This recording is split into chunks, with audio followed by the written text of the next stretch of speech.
Bonjour à tous, quel plaisir de vous retrouver pour ce nouveau rendez-vous I Am an Equestrian. Pour ce nouvel épisode, ce n'est pas un invité que nous avons rencontré, mais deux. Deux passionnés, deux cavaliers talentueux qui font rythmer et rimer leur quotidien avec sport de haut niveau. Nous sommes très heureuses d'avoir pu partager cette après-midi pluvieuse dans le très beau domaine de la Tuilière, près de Genève, avec Marc et Charlotte McCauley. Nous avons ce jour-là passé un moment très privilégié à écouter l'histoire inspirante de ce duo complémentaire. Pour ce 5e épisode, nous avons le grand plaisir de pouvoir compter sur le soutien de la collection Renaissance by Prestige. Cette collection moderne et haut de gamme est née de l'alliance de deux experts de la selle, l'empreinte visionnaire et moderne de la marque Prestige Italia, avec le savoir-faire artisanal et traditionnel d'un célèbre sellier français. La gamme Renaissance by Prestige combine tradition et innovation pour offrir au cavalier et à son cheval une expérience unique. L'arçon plat qui garantit un contact étroit avec le cheval est réalisé à partir de fibres synthétiques et est garanti à vie. Nombreux sont les cavaliers qui ont choisi de miser sur la selle Renaissance by Prestige. On retrouve notamment les deux Amazones, Fanny Scali et Tanny Grépillou, mais aussi Laurent Goffinet, Morgane Borda, Max Thirouin, Harold Boisset, Jean Lemons ou encore Charlotte et Marc McCauley. Si vous souhaitez vous laisser séduire par la performance et la qualité de la selle Renaissance by Prestige, n'hésitez pas à prendre contact avec Laurent Gauthier, expert en selle et représentant de la gamme Renaissance en France. Vous trouverez ses coordonnées dans les notes de cet épisode. Pour tenter votre chance de remporter un tapis aux couleurs Renaissance by Prestige, nous vous donnons rendez-vous demain, le jeudi 27 juin, sur notre compte Instagram pour découvrir les conditions de participation à ce jeu concours inédit proposé en collaboration avec Prestige. Merci à eux de nous soutenir dans la sortie de ce nouvel épisode. C'est parti, bienvenue dans I Am an Equestrian, le podcast. Marc et Charlotte, on est à la Tuilière aujourd'hui, on est là où vous êtes installés, aux portes de Genève, côté France. On est venu à votre rencontre, donc Charlotte, toi tu cours pour la nationalité suédoise en saut d'obstacle, Marc pour la nationalité irlandaise. Tous les deux, vous avez fait du haut niveau, du très haut niveau. Et est-ce qu'on peut vous demander, en commençant par un exercice très simple, vous présenter individuellement ? Avec plaisir, je vais commencer. J'ai 30 ans, je monte pour la Suède depuis 5 ans à peu près, depuis 2015. Et je viens d'une famille qui est dans les chevaux depuis plusieurs générations, du côté de ma mère seulement, pas du côté de mon père du tout. Mais oui, non, les chevaux c'est quelque chose qui coule dans le sang depuis plusieurs générations et on est ici dans une écurie, une structure que mes grands-parents ont achetée il y a 30 ans. Donc à la base c'était un très petit niveau, c'était pour des chevaux un peu de loisirs, et après ça s'est un petit peu professionnalisé avec des cavaliers professionnels qui montaient un petit peu en compétition. Donc ma grand-mère elle achetait des chevaux et puis au fur et à mesure ça s'est encore un peu plus professionnalisé et aujourd'hui on est à haut niveau et c'est un truc qu'on a vraiment fait en famille, qu'on a créé en famille tous ensemble, donc c'est une belle histoire. C'est sûr. Marc, si tu peux te présenter rapidement. Bonjour. Moi j'ai 32 ans, je suis né en Irlande, pas loin de Dublin, aussi dans une famille de chevaux. Mon père était un cavalier saut-obstacle et ma mère elle faisait du complète. Je suis parti de l'Irlande quand j'avais 20 ans pour aller travailler en Italie. Je suis resté 6 ans en Italie et maintenant ça fait quoi, 4 ans que je suis ici à Genève. Ok. Donc vous venez tous les deux d'un milieu quand même de cavaliers, de personnes du monde du cheval. Est-ce que vous avez eu un parcours professionnel parallèle ? Marc, j'ai pas trop de clous, d'infos, donc ce sera à toi de me dire. Charlotte, je sais que toi tu avais fait des études supérieures. Est-ce que tu peux juste nous en parler rapidement ? Oui, j'ai fait des études, j'ai Bac+5, j'ai fait un master à Paris en commerce international. C'était un choix en fait principalement parce que j'avais envie de le faire, parce que ça m'intéressait. Je savais que tôt ou tard j'allais revenir dans les chevaux à plein temps de toute façon, mais c'est vrai que en fait j'ai arrêté 2 ans après le lycée, après le bac. J'étais dans l'équipe de France du coup à ce moment-là de jeunes cavaliers. Donc, j'ai fait 2 championnats d'Europe et pendant ces 2 années, donc j'étais plus à l'école, j'ai arrêté en fait après le lycée. Et puis finalement, au bout de 2 ans où je faisais que les chevaux, finalement, j'ai eu envie en fait de recommencer et puis de continuer un peu mon éducation parce que autant après le bac, je pouvais plus en entendre parler, il fallait vraiment que je fasse un break. Mais autant au bout de 2 ans finalement à travailler un petit peu toute seule ici en fait à l'époque c'est vrai que moi j'étais un peu seule et donc il y avait cette structure qui était là, c'était génial et tout, mais je me retrouvais un petit peu seule et puis finalement au bout de 2 ans je me suis dit pourquoi pas en fait continuer un peu l'université, tout ça. Enfin, en fait, j'avais envie de le faire, ça m'intéressait, et puis je pouvais me permettre de faire, d'aller en cours et puis de continuer à monter au niveau où je montais, c'est-à-dire en 3 étoiles comme ça avec les chevaux que j'avais. C'était pas, enfin, je pouvais largement gérer les deux, donc je me suis dit ce serait bête de pas le faire. Et Donc sans regret?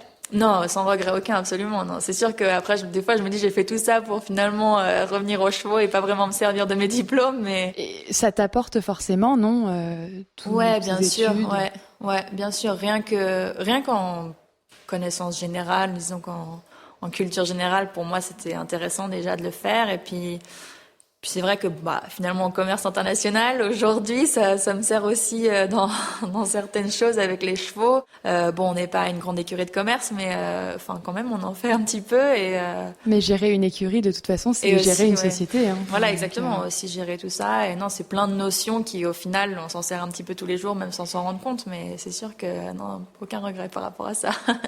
Marc, est-ce que toi tu as fait quelque chose en parallèle ou tu as toujours su que tu allais travailler dans le cheval et t'es parti vraiment dans ce milieu-là depuis le début? Ouais, l'école, c'était pas vraiment mon truc. J'ai quand même fait jusqu'à 18 ans pour faire contente ma mère, en fait. Ouais, je savais depuis toujours que je voulais que monter à cheval. Pour moi, l'école, c'était pas du tout important, en fait. C'est sûr que maintenant, quand je pense, ça peut être bien de faire un peu plus, mais à l'époque, je n'étais pas du tout intéressé pour les études. Donc tu t'es professionnalisé dès la sortie du lycée, Ouais. de high school? Oui. D'accord. Ouais. Déjà, j'ai monté beaucoup les poneys. J'ai fait 2 fois le championnat d'Europe de poneys. J'avais beaucoup de poneys et j'avais pas beaucoup de temps pour autre chose, en fait. Marc, aujourd'hui, tu fais partie d'une équipe du Global. On peut dire que depuis 2 ans, ta carrière, elle a vraiment pris un essor considérable. Et vous baignez tous les deux dans le très haut niveau. Toi, Charlotte, tu as couru des étapes Coupe du Monde.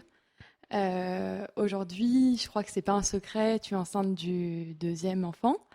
Comment est-ce que vous gérez cette organisation familiale, tous les deux, quand vous partez en concours, à la maison? Comment est-ce que vous gérez tout ça? Par rapport à l'organisation en concours, c'est sûr qu'avec un petit enfant, un petit bébé, c'est plus de travail, c'est sûr, mais il faut s'organiser, c'est possible, il y en a plein qui le font et oui, c'est vrai que je m'inspire pas mal des cavalières de haut niveau qui ont des enfants et on en parle vachement en plus, c'est sûr, quand on se retrouve en concours tous ensemble et tout, on dit et toi alors, machin, moi je suis dans le camion, j'ai ma valise de jouets, machin, enfin, c'est assez drôle, mais quand je vois celles qui vraiment qui montent à haut niveau, qui ont monté à haut niveau toutes ces années, qui ont fait des enfants, je me dis c'est tout à fait possible après. Edwina. Ouais. Edwina, Malène Bayard, elle a eu très peu de périodes où elle n'était pas à haut niveau. Enfin, elle a toujours un cheval pour être dans l'équipe. Elle est là à chaque championnat et puis elle a fait 2 enfants. Enfin, je veux dire, voilà quoi. Et vous emmenez régulièrement votre fils en concours déjà? Ouais. Là, il vient souvent avec nous. Cet hiver, on a fait une tournée. On était 3 semaines à Dubaï. Et on n'était que les 3 en fait, Marc, moi et le bébé et ma groom Christelle qui s'en occupait quand on était à cheval et heureusement elle adore faire ça et du coup pour l'instant ça se passe bien, mais bon là en l'occurrence on n'avait que 3 chevaux donc c'était encore gérable, mais je pense qu'avec un 2e enfant ça va être 2 fois plus de travail, 2 fois plus d'organisation. Donc oui il faut s'organiser, mais c'est faisable. Pour nous, c'était très important de faire des enfants assez jeunes. On voulait pas être des parents vieux. Alors, et je pense que c'est génial en fait, parce que quand t'as pas eu un bon concours et tu rentres à la maison, t'as un autre chose qui t'attend à la maison qui est beaucoup plus important que le résultat du concours. Tu relativises un peu plus, ouais. Ouais, c'est sûr. Et à l'époque, quand vous avez pris la décision de faire un premier enfant, comment ça s'est passé? Parce que Charlotte était quand même dans le très très haut niveau. Marc, il était déjà à très haut niveau aussi. Est-ce que, la question, elle a mis longtemps à mûrir chez vous, à savoir à quel moment je vais m'arrêter pendant 9 mois, même un Non, peu plus, ça a été un peu un concours de circonstances en fait, parce que c'est sûr qu'on avait dans l'idée de faire des enfants plutôt tôt que tard, mais après c'est vrai que c'est très difficile dans la carrière d'une cavalière de haut niveau de se dire bon ben maintenant je prends, c'est long quand même, Edwina elle l'a fait en 6 mois, mais normalement c'est un peu plus. Donc c'est vraiment une grosse décision et des gros sacrifices quoi. Comme Marc il m'a dit à la fin de ma grossesse, il m'a dit c'est un gros sacrifice. Et ça m'a fait plaisir de l'entendre dire ça.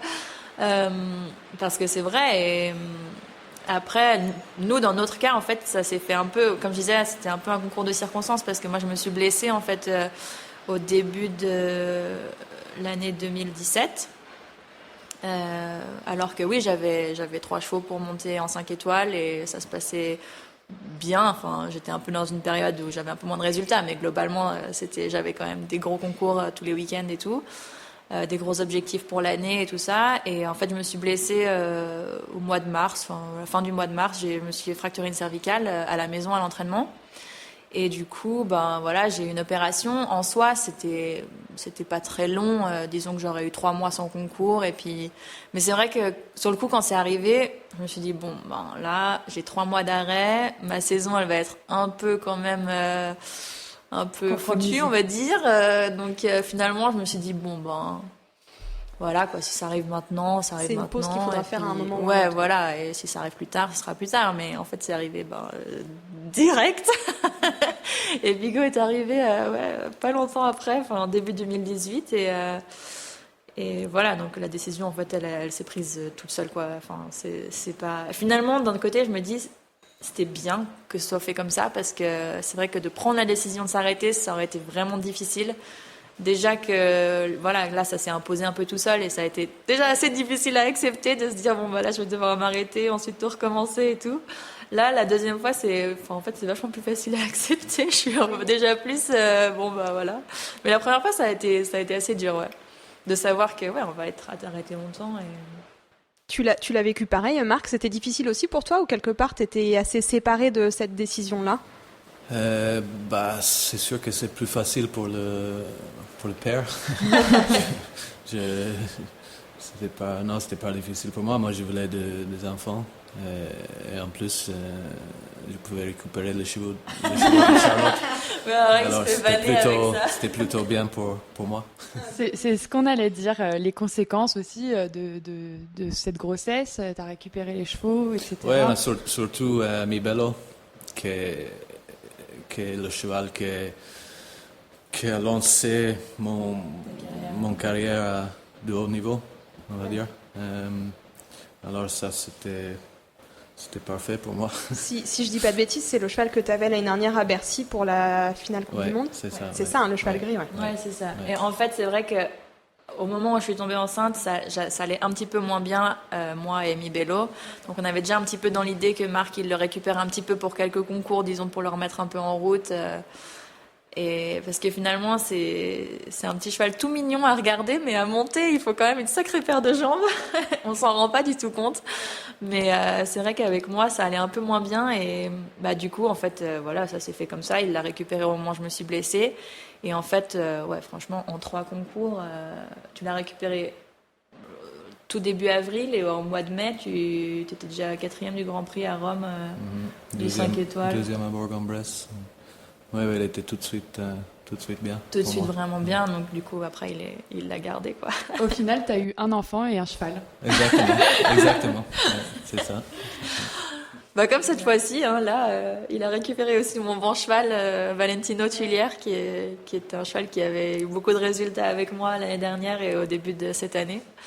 Et là, pareil, ça a mis 3-4 concours à un petit peu s'enclencher. Et puis là...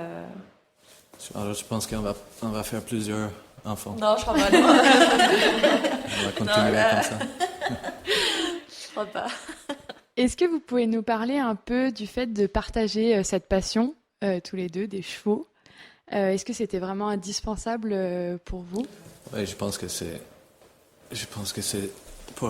surtout pour un cavalier de haut niveau qui fait de concours presque toutes les semaines, comme moi. Je pense que c'est très important d'être avec quelqu'un qui au moins a la même passion, au moins qui a une passion pour le cheval, parce que sinon ça peut être très difficile, je pense. C'est quand même pas un vie normale. Non. Tous les week-ends en concours. Je pars le mercredi, je reviens dimanche soir tard. Lundi, je suis fatigué après le concours. Je suis pas très drôle. Mardi, c'est un jour à la maison, c'est mardi. Et mercredi, je repars encore. Non, c'est vrai que à ce niveau-là, ce serait presque impossible de, comme dit Marc, pas forcément de monter au même niveau, mais d'avoir quelqu'un qui est au moins dans le milieu, qui comprend, et puis rien que par rapport à la charge de travail que ça représente de monter à haut niveau, enfin, il n'y a pas de dimanche, il n'y a pas de jour férié, c'est tous les jours, toutes les heures, ça s'arrête jamais en fait. Il faut penser à ça tout le temps, il faut constamment être en train d'organiser, il y a des changements de programme tout le temps, enfin en fait, rien que par rapport à ça, c'est bien d'être rien que deux, enfin minimum deux pour pouvoir penser à tout ça. Et en tout cas, ici, c'est vraiment un travail d'équipe qu'on fait tous ensemble, quoi. Est-ce que, sportivement parlant, on va dire, est-ce que c'est difficile pour vous de trouver votre place l'un et l'autre, justement par rapport à qui va partir ce week-end au concours, qui reste, comment on répartit les chevaux, comment on répartit la charge de travail aux écuries, à la maison? Est-ce que c'est difficile pour vous de vous situer l'un par rapport à l'autre? Non, pas vraiment en fait. C'est comme, on en parlait justement avec Marc hier, on se disait, en fait, ce qu'on fait aujourd'hui, c'est ce qu'on fait lui et moi. Notre travail, il est complètement indissociable. En fait, on travaille pour le même but, dans la même écurie. Finalement, tout ce qu'on veut, c'est que l'autre, il y arrive aussi bien, enfin, voire mieux. C'est vrai que on a un business ensemble, donc on a les chevaux ensemble. Comme je disais, on est la même écurie, donc pour nous, c'est très important que non seulement que l'autre réussisse bien. Comme cavalier, mais aussi les chevaux. On a envie que les chevaux fassent des performances. Enfin, comme je disais, les chevaux, ils nous appartiennent à nous ensemble. Donc, nous, tout ce qu'on veut, c'est que les chevaux, ils fassent le mieux possible. Et du coup, on est toujours... on est hyper... on se soutient à fond, quoi, les deux. Après, en ce qui concerne... C'est aussi vrai qu'on n'a pas encore monté en même niveau. En même temps, avant c'était Charlotte qui montait à haut niveau et moi je faisais les 2 étoiles et après Charlotte elle a fait des enfants et moi je monte à haut niveau. Alors c'était 2 périodes différentes. Ouais, c'est vrai. Après dans le futur on va voir si on se mettra des gammes de sportifs et de compétition. Si votre esprit de compétition va prendre le dessus. Mais je pense que, comme Charlotte l'a dit, le plus important, pour nous, le plus important, c'est notre business. Le chevaux, c'est un cheval, il saute mieux avec Charlotte, je vais le laisser avec Charlotte. Au contraire, le plus important c'est que les chevaux ils sautent bien, ils font de bons résultats et qu'à la fin on arrive à les valoriser.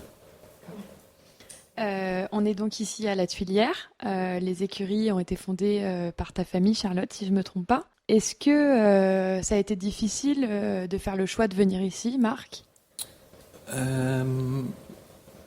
Oui et non. Quand je suis parti de l'Italie, j'avais En Italie, je montais pour des propriétaires et j'ai décidé de partir et de commencer un truc à moi. Et j'étais pas vraiment sûr où je voulais le faire, ou soit en Irlande, soit en Belgique, ou j'étais pas sûr, je savais pas en fait.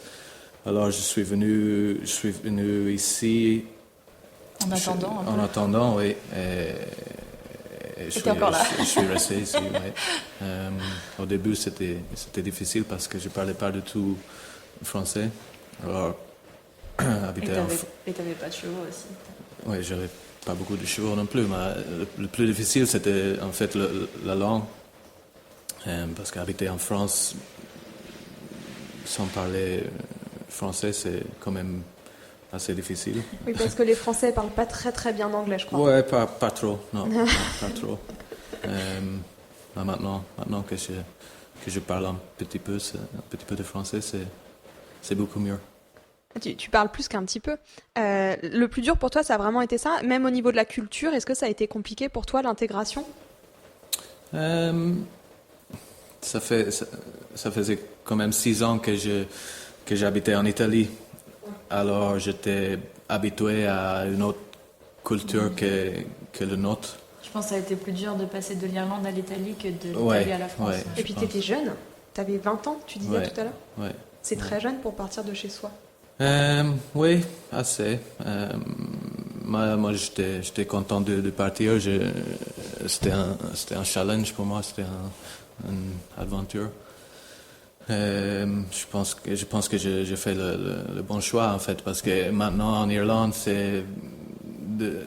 d'être un cavalier de haut niveau basé en Irlande, c'est pas très facile. C'est très loin de l'Europe. C'est mieux d'être au centre de l'Europe. C'est beaucoup plus facile. Ça a plus de sens en fait. Est-ce que vous pouvez nous décrire une journée type à la Tuilière pour vous deux?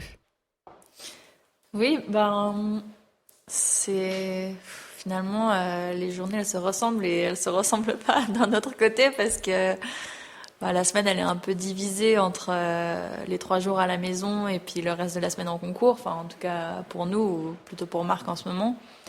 Et après, il y a surtout le lundi, c'est vraiment la journée où il faut tout organiser pour le reste de la semaine, parce qu'on a aussi des jeunes chevaux ici. On fait un peu d'élevage et enfin c'est un peu moitié élevage, moitié des jeunes chevaux qu'on a achetés très jeunes. Mais donc il y en a quand même pas mal. Il faut organiser la saison, les camions. Enfin, on a de la chance d'avoir 2 camions, mais finalement quand il y en a un à Stockholm, un à Estoril et qu'il y a un concours de jeunes chevaux la même semaine, c'est quand même une logistique assez lourde. Donc voilà, il faut organiser assez tôt et donc voilà, c'est pour ça que je dis que ça se ressemble et ça se ressemble pas, parce que finalement oui, on vient ici tous les jours, on monte à cheval. Marc en ce moment il monte entre 5 et 6 chevaux par jour et puis ça s'enchaîne un peu, donc d'un côté ça se ressemble et puis d'un autre côté enfin c'est sûr que les grooms elles sont sur la route 3 jours, enfin 2 ou 3 jours par semaine, donc il faut quand même pas mal jongler quoi. Ouais. On a aussi une super équipe ici. On a plusieurs gens qui montent bien sur le plat. On a Aurélie qui fait un peu groom maison, un peu cavalier maison. Tyrone, notre cavalier de jeunes chevaux, il peut monter mes chevaux aussi. Marine, Christelle, notre groom, il monte très bien sur le plat.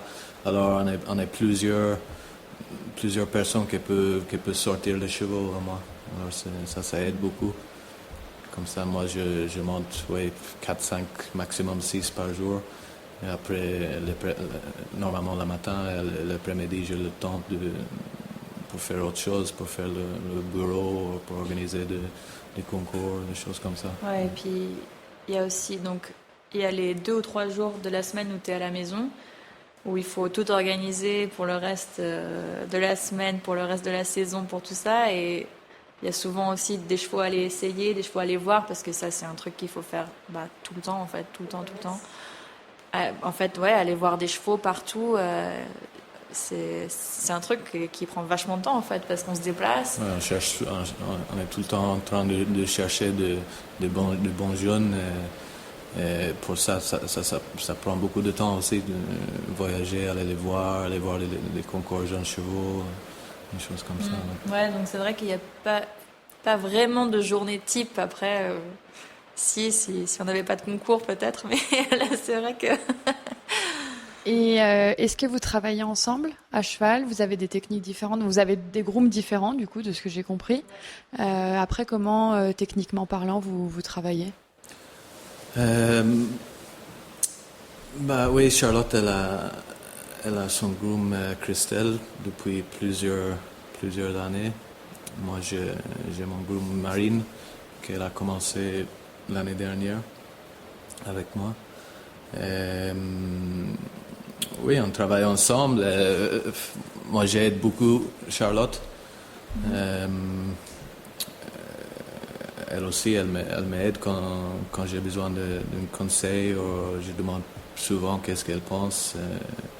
Elle m'aide pas mal comme ça. Ouais, c'est important d'être ensemble. Disons que même si c'est sûr que techniquement Marc il a un meilleur niveau que moi, il m'aide énormément, mais dans l'autre sens ça fonctionne aussi, dans le sens où dès qu'il saute avec ses bons chevaux pour partir sur un gros concours, il aimerait que je sois là pour regarder, parce que c'est très important d'avoir quelqu'un à pied qui peut donner son avis, et ce serait presque impossible de le faire tout seul.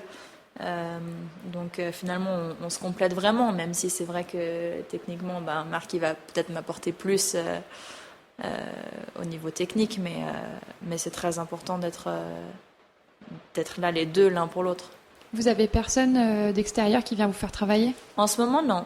Moi j'ai beaucoup travaillé avec Michel Robert, qui est pas loin d'ici, donc je le vois souvent et c'est une super relation que j'ai avec lui. Marc il a travaillé avec différentes personnes quand il était en Italie, mais c'est vrai que en ce moment on n'a pas spécialement d'intervenants qui viennent de l'extérieur. Après, en pleine saison, c'est vrai qu'on n'aurait pas vraiment le temps, et c'est vrai qu'on est à un niveau où c'est difficile de trouver quelqu'un qui corresponde vraiment en fait à nous. Chacun a une technique différente, a une équitation différente, et c'est bien de prendre un peu de partout, de prendre un peu des petits conseils de personnes différentes, mais c'est difficile à ce niveau-là de vraiment de se mettre à fond avec quelqu'un en fait. Et... En plus, quand tu fais de gros concours toutes les semaines, tu regardes des cavaliers comme Scott Brash ou Niels Brunsils ou Daniel Deusser, tu apprends beaucoup juste d'être là. Ouais, en les regardant, ouais. en les écoutant. Et ce qui est drôle, enfin ce que moi je trouve génial en tout cas avec l'équipe irlandaise, c'est qu'ils sont hyper soudés entre eux, et ils parlent énormément en fait de leurs chevaux, justement des choses qu'ils pourraient faire sur les chevaux, sur rien que des trucs de quel mort, quel machin, qu'est-ce que tu penses celui-là, comment je devrais le monter, et tout ça. Et en concours, c'est sympa à voir, parce que c'est un peu une famille, une grande famille en fait. Et quand vous vous retrouvez en concours, c'est toujours, les Irlandais, ils vont s'aider entre eux, ils vont être là au paddock les uns pour les autres, et c'est assez. Ouais, on s'aide beaucoup entre nous. Oui, c'est drôle, ouais, c'est plus qu'un autre pays. Enfin, malgré le fait que finalement tu dois pas les voir très souvent, tes compatriotes, on va dire irlandais, vous arrivez vraiment à garder cette proximité-là? Oui, en fait, quand on est ensemble en concours, oui, on est... Ouais, c'est ça, c'est comme je disais, c'est comme une grande famille, en fait. Unis par le passeport. On est très proches, oui. D'accord. Même hors Coupe des Nations, je veux dire, quand vous êtes dans un 5 étoiles individuel, quoi. Ouais. Ok. On allait y venir justement par rapport à vos objectifs, notamment olympiques. Toi, Charlotte, comme on le disait juste avant d'enregistrer, tu as été réserviste à Rio. Quels sont vos objectifs à ce niveau-là, que ce soit individuellement ou par équipe? Parce que voilà, toi, tu cours sous les couleurs suédoises et toi, Marc, sous les couleurs irlandaises. Donc, quels sont vos objectifs?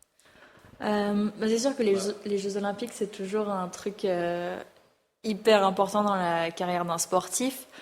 Mais nous, dans notre sport, on a beaucoup de championnats. Là, cette année, il y a le championnat d'Europe. L'année d'après, il y les Jeux Olympiques, il y a les championnats du monde. Enfin, c'est tous des objectifs qui sont très importants.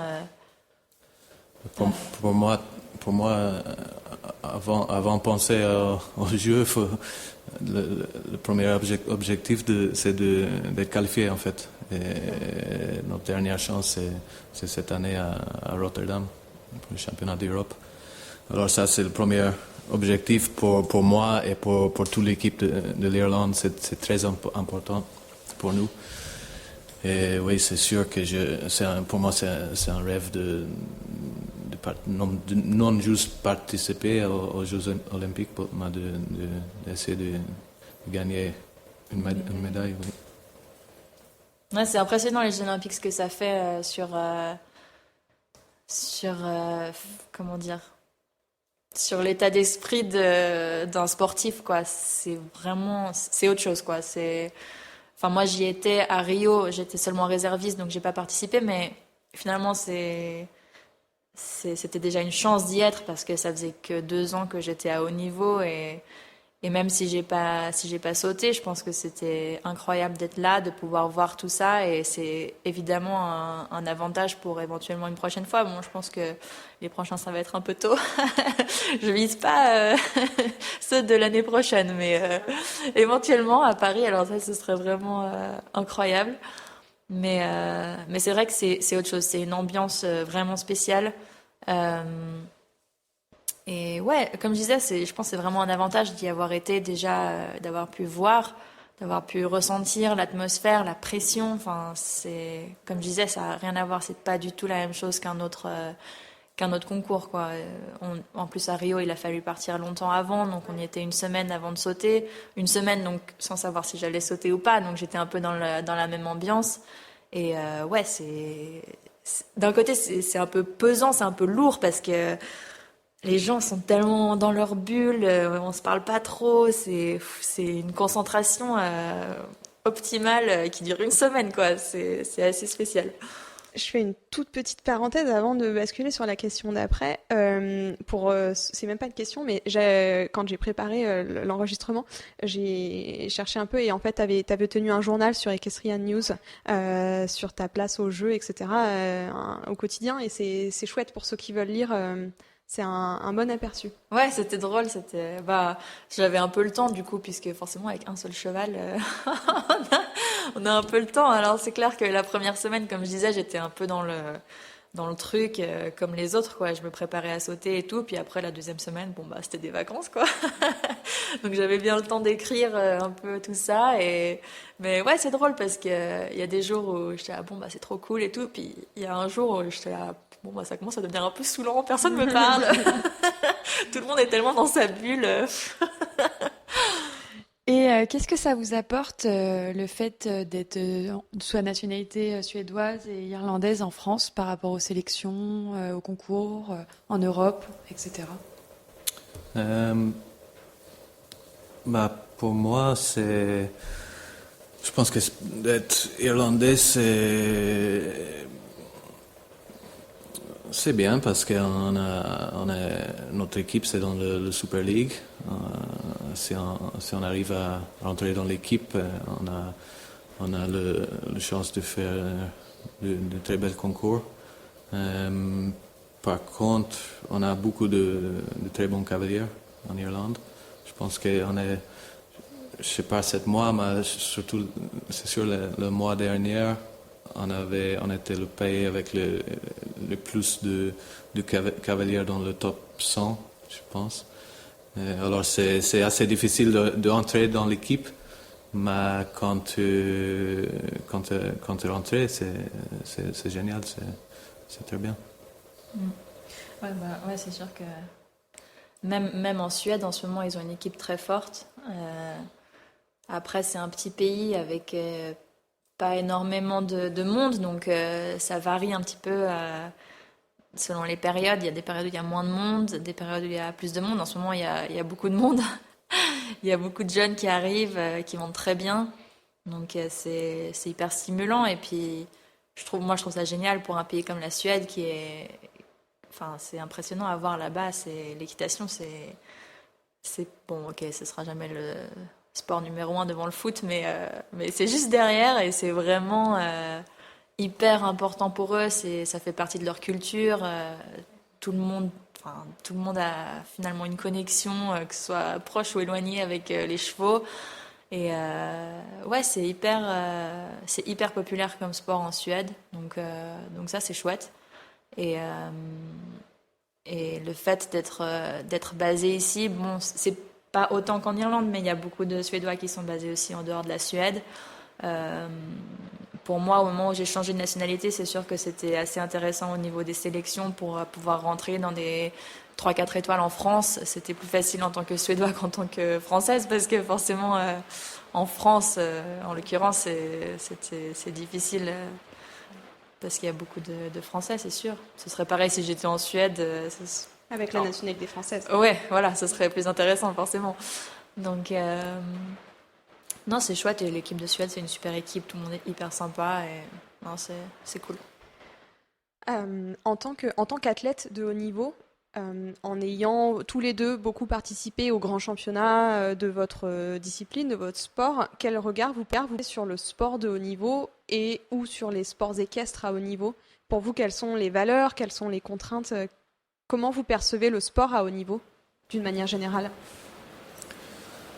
Moi, je trouve que surtout le saut obstacle de haut niveau, je trouve que c'est un sport juste incroyable.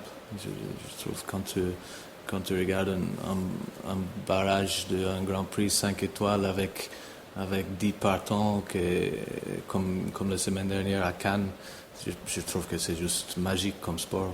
Peut-être c'est parce que je suis cavalier, mais pour moi c'est le meilleur sport du monde, ça c'est sûr. Je pense que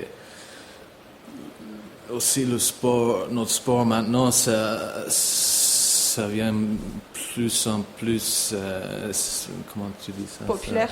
Oui, et it's getting better and better.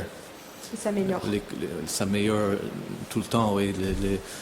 On a tout le temps tous les ans, on a plus de 5 étoiles, plus de belles concours, plus d'argent à gagner, ça va dans la bonne direction, oui. Ouais. Je suis content pour ça. Moi, je trouve que c'est... Bien sûr, je suis comme Marc, j'adore ça et je suis passionnée à mort. Mais c'est vrai que je trouve que c'est beaucoup... Comme disait Marc, il y a de plus en plus de concours. Tous les week-ends, en pleine saison comme ça, il y a 2 ou 3 concours 5 étoiles par semaine. Le global, c'est pareil, ils ont de plus en plus de concours, de plus en plus d'étapes. Et ça fait beaucoup, c'est sûr. C'est quand Marc il a une équipe du global et il fait aussi des coupes des nations, il faut pouvoir jongler, il faut avoir beaucoup de chevaux. Et ouais, alors je trouve que c'est une bonne chose, c'est sûr. Ça veut dire qu'il y a plus d'argent, plus de sponsors, plus de monde. Enfin, comme dit Marc, ça va dans la bonne direction. Mais je trouve qu'il faut faire un petit peu attention aux chevaux en fait, et même aux cavaliers finalement, parce que comme on disait, il est loin du mercredi matin au dimanche soir toutes les semaines. Et je pense qu'il y a peu d'autres sports en fait où ils ont des aussi gros challenges chaque semaine. Enfin, je suis pas une experte, mais si je regarde dans le tennis ou dans la Formule 1, ou à mon avis ils ont peut-être 2 gros tournois par mois.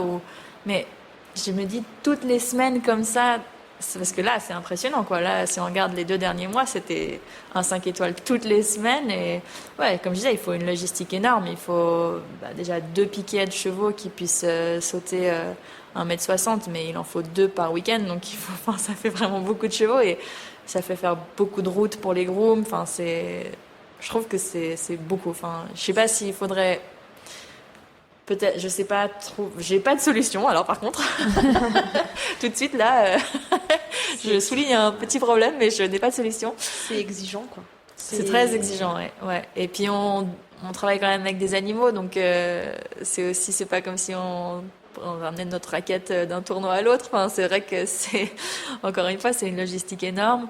Et ouais, si ça va de plus en plus dans cette direction, je pense qu'il faudrait essayer de réfléchir ouais, à ce que ça devienne pas presque usant. Enfin, quand on voit des cavaliers qui font ça depuis 20 ans, c'est pour les chevaux et pour les cavaliers, c'est assez intense. Et physiquement, parce que voilà, c'est usant, ça prend beaucoup de temps, c'est beaucoup de travail. Au dernier enregistrement, Thierry nous expliquait que lui, il payait un peu le fait de pas trop s'être occupé de lui physiquement. Est-ce que vous êtes suivi? Est-ce que vous êtes un peu penché là-dessus ou pas du tout? Un peu. Non, je trouve que c'est...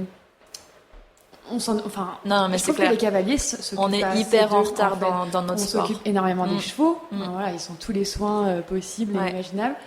Et en fait, les cavaliers sont un peu délaissés par rapport à ça, alors que vous travaillez beaucoup, alors que c'est Ah difficile, non, mais c'est sûr physique. qu'on est hyper en retard dans notre sport par rapport à ça.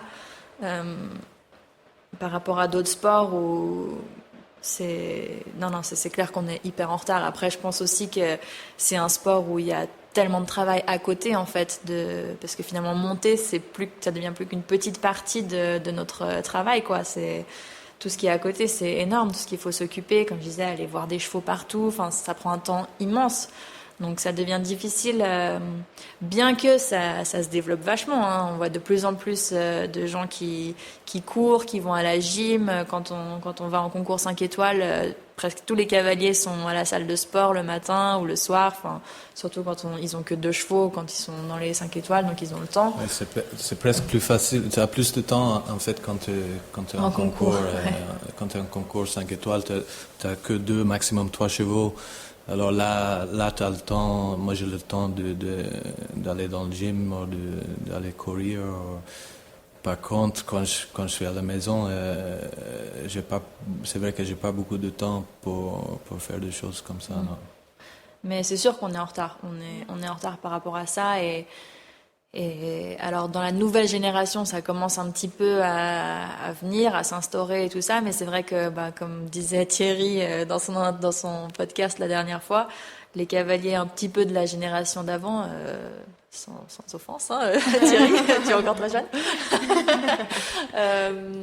Je pense qu'aujourd'hui, ils le ressentent un petit peu parce que ça faisait pas du tout partie des habitudes avant. Et comme vous dites, en fait, on s'occupe 1000 fois mieux de nos chevaux que de nous-mêmes. Et si on veut durer, je pense, dans le temps et finalement bien vieillir et pouvoir monter longtemps et pas souffrir plus tard de nos corps, il faudrait faire beaucoup plus attention à ça. Et bon, moi, je le fais un peu plus parce que je fais beaucoup de yoga. Et bon, c'est pas le yoga, parfois c'est un peu mal connu. On se dit qu'on se met en position du lotus pendant 1h30 et puis voilà. Mais en fait, c'est pas du tout ça. C'est plus du stretching hyper intense, en fait, presque un petit peu de workout en même temps. Enfin, on peut appeler ça du pilates, enfin comme on veut en fait. Mais je pense que finalement le stretching et tout ça, c'est plus encore important pour nous que de faire de la muscu parce que c'est pas vraiment un sport de force. Alors courir et tout, c'est bien pour le cardio, pour l'endurance, je pense que c'est important. Mais je pense que le stretching, ça peut éviter plein de blessures. Et si on reste souple, en fait, on a un corps beaucoup plus équilibré parce que quand on voit les cavaliers, en fait, c'est un sport qui nous rend très raide. Et ça amène des blessures, quoi, forcément. Donc, je pense que ça, c'est un truc qu'il faudrait. On en voit qui le font de plus en plus, mais c'est pas encore assez. Mais je pense que c'est aussi un manque de temps, quoi. C'est pas facile, mais ça vient petit à petit. Ça vient, ça se développe. Si je peux poser une dernière question, du coup on est arrivé, il y a plein de travaux autour des écuries. Est-ce que en fait j'ai entendu dire de mes petites sources que vous étiez vraiment dans un projet de développement ici à la Tuilière avec la partie sportive et la partie élevage. Est-ce que vous pouvez nous en parler un tout petit peu et savoir qui gère ce projet-là et quel est le projet abouti que vous aimeriez Oui, on est en train de construire une barn avec 20 box pour moi et Charlotte, pour nos chevaux qui font le haut niveau. Et on est en train aussi de construire un nouvel manège. On vient de finir notre nouvelle carrière en sable d'or. Oui, on est en train on veut séparer un petit peu les jeunes chevaux avec les vieux chevaux, pour dire les chevaux d'élevage et les autres. Ouais. Ouais, c'est en fait à la base c'était déjà un manque de place parce que comme j'expliquais au début, en fait on est parti d'une petite écurie finalement un peu amateur. C'est vrai que dans ma famille tout le monde montait à cheval, mais c'est resté à un niveau assez amateur. Après on avait des cavaliers professionnels qui montaient ici pour valoriser les chevaux et monter les chevaux en concours. Donc aujourd'hui c'est nous qui faisons ça, donc c'est vrai que c'est un peu le rêve de toute la famille. Mais voilà, donc au début on avait peu de place, on a construit un peu des box démontables, mais c'était pas très pratique. Donc là voilà, on va construire une grande écurie. L'écurie qu'on a actuellement, ça va être seulement pour les jeunes chevaux, parce qu'on aimerait aussi beaucoup développer cette partie élevage et jeunes chevaux qui, je pense, pour nous, enfin, et même un peu pour tout le monde, finalement c'est l'avenir, quoi. Il faut investir dans des jeunes et puis former ces chevaux. Et quand on voit aujourd'hui le marché, la direction que ça prend, enfin, c'est plus possible d'acheter des chevaux d'âge, enfin, ou pas très possible. Enfin, bon, c'est compliqué. Donc, je pense que de plus en plus de cavaliers, bon, c'est pas récent, hein, mais ils se mettent de plus en plus justement dans l'élevage et dans la recherche de chevaux de plus en plus jeunes, parce que même aujourd'hui, pour acheter un très bon 5 ans, ça coûte très cher et enfin, en fait, ça va que devenir de plus en plus cher. Donc, finalement, je pense que nous, on aimerait vraiment développer cette partie-là sur les jeunes chevaux. Donc, comme je disais, c'est un peu d'élevage et un peu de chevaux qu'on achète jeunes. Donc, voilà, on va essayer de développer ça. La valorisation en concours, après, ça se fera entre nous et entre le cavalier de jeunes chevaux. Donc, ça va s'organiser un petit peu comme ça. Et nous, notre projet professionnel, en fait, c'est de monter à haut niveau, forcément. Je dirais que ça, c'est la priorité. Et puis le business, le commerce, finalement, c'est pas que c'est pas prioritaire, finalement c'est indissociable, parce que on a besoin de ça pour continuer, on a besoin de ça pour racheter des jeunes et puis pour reformer des jeunes et se maintenir à haut niveau, en fait, parce que si on compte que sur nos chevaux de haut niveau qu'on a aujourd'hui, dans 3 ans ils seront plus vieux ou ils seront finis, et puis si on n'en a pas vendu un pour racheter 3 jeunes, et voilà, ça s'arrête, quoi. Donc il faut sans arrêt penser à ça. Et nous, c'est aussi, pour nous, c'est presque aussi important de développer cette partie commerce que la partie haut niveau, mais je pense, comme je disais, que c'est indissociable. Merci beaucoup Avec pour plaisir. cette Merci, on va interview. prendre quelques photos. Ouais. Et, merci. Nous sommes très très curieuses de savoir ce que vous avez pensé de cette rencontre avec le duo et couple Charlotte et Mark McCauley.